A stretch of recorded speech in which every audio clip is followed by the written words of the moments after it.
Hello friends, my name is Anindita Garg and I am a parenting coach and counselor. Today I am going to talk to you about Dematoglyphics and multiple intelligence counseling. Multiple intelligence assessment, which consists of a combination of a science and a concept. The science called Dematoglyphics. Derma means skin and glyphics means pattern. The study of the pattern on the fingertips of the skin is known as dermatoglyphics. Whereas multiple intelligence is a theory which has been developed by father of multiple intelligence, Dr. Howard Gardner. Now, how it happens and how it helps in our multiple intelligence counseling, let's see. And for whom is this counseling for? These counselings are for everybody to understand your child's inborn talents, their dominant learning style, to understand the preferred academic stream and selection of students, to assess the career option based on the strength and passion of the child, to develop bonding in relationships, and of course to understand how to maintain work-life balance in companies where stress plays a major role. What do MIA, that is multiple intelligence assessment, can do in counseling?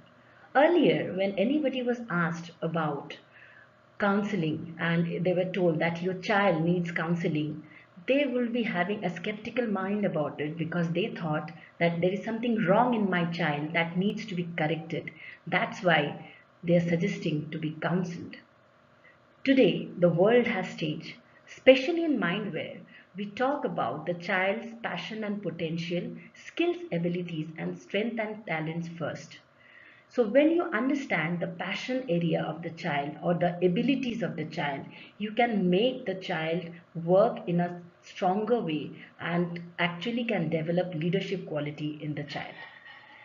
Now, let's see why multiple intelligence assessment counseling is required. Friends, do you know just 2.5-year-old can be depressed? Wow, that's shocking. But that is the stats, what is being told to us. How does that happen? A 2.5-year-old who doesn't understand language, how can that child go into depression?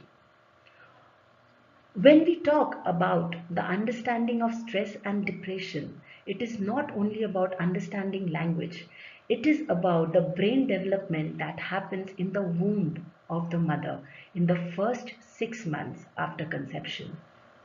It is about the neuron distribution and the neuron density in the brain. It is also about the impact that the child's brain has got because of the environmental condition that the mother had gone through. So when we say about depression, about stress, it is not about what the child is seeing. It is also about what the mother has gone through during the pregnancy and after the pregnancy. There is another very interesting article where it says that childhood is no longer a child's play. Yes, these are the research that has been found out that how important it is to know your child's brain pattern in order to make the child a leader in her and or his life and to make the child bond strongly with you. Here comes the multiple intelligence assessment for you. Let's see how it works. Stress and frustration. Though both of them seem to be the similar word, they actually work in a very different manner. We all know that our brain has got 5 lobes and they are further divided into 10 sublobes.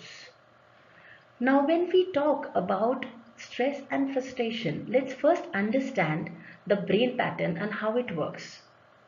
For example, every industry works on the basis of specific quality of manpower. Every organization works on a specific quality of manpower. So if we are talking about, for example, IT department, the recruitment or of IT people are the maximum there. Whereas the finance department will be very small, recruiting small amount of people, and it is there just to support the IT department. We do not expect productivity from the finance department. Likewise, our brain has got 10 different departments. All of them are different and are responsible to give different outputs. Here, the workers who are actually involved are the neurons. So, the strength of each lobe is dependent on the density of the neurons that each lobe has.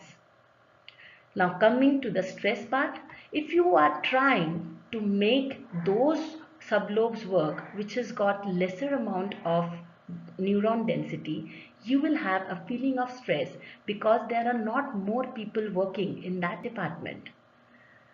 Vice versa, if you are already having a lot of people sitting idle in a department and you're not giving them enough work, you will have a sense of frustration.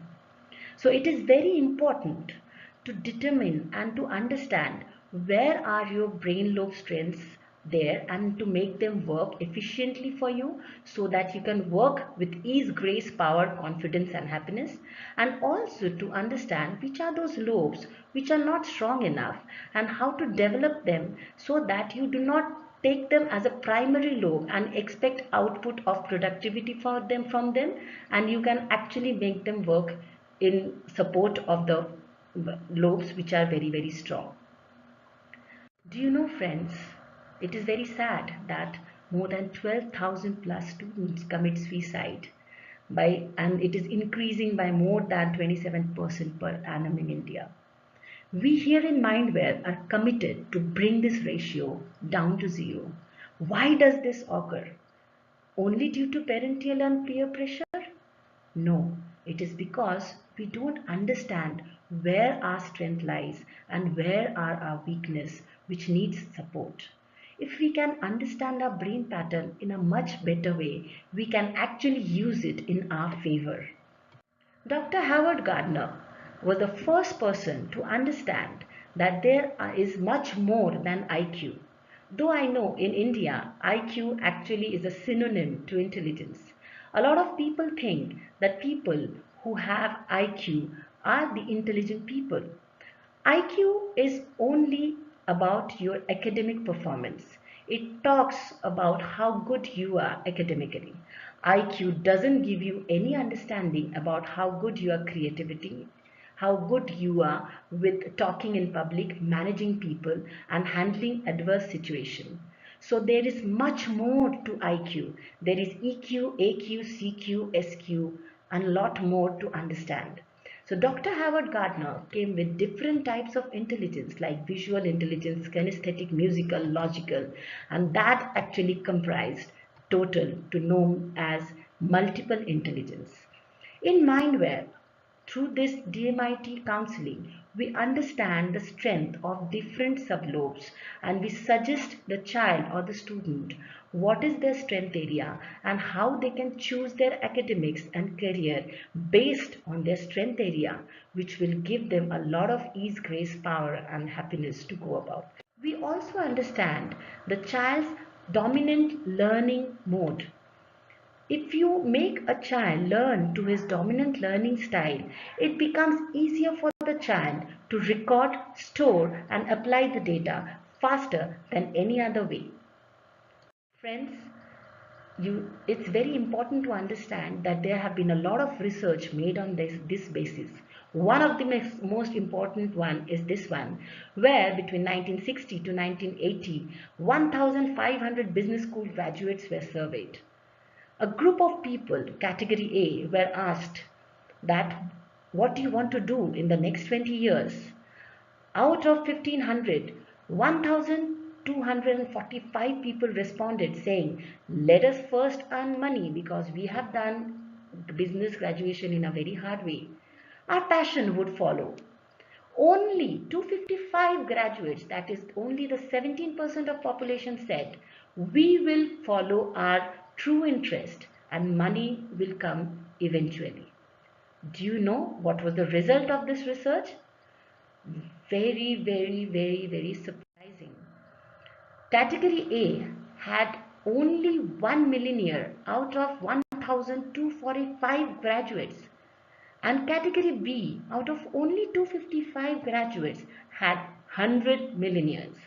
And this says it all. If your inborn talents are identified, only then you can utilize it and then you can be happy and successful. If you do not recognize your strength lobes, it will be ignored and unused, and sadly, ultimately, it will be buried. So friends, please understand the density of the neuron in different lobes through DMIT counseling and how to channelize your strength and energy to get the best result in a most confident way in life. The talent, either you use it or you lose it. Thank you.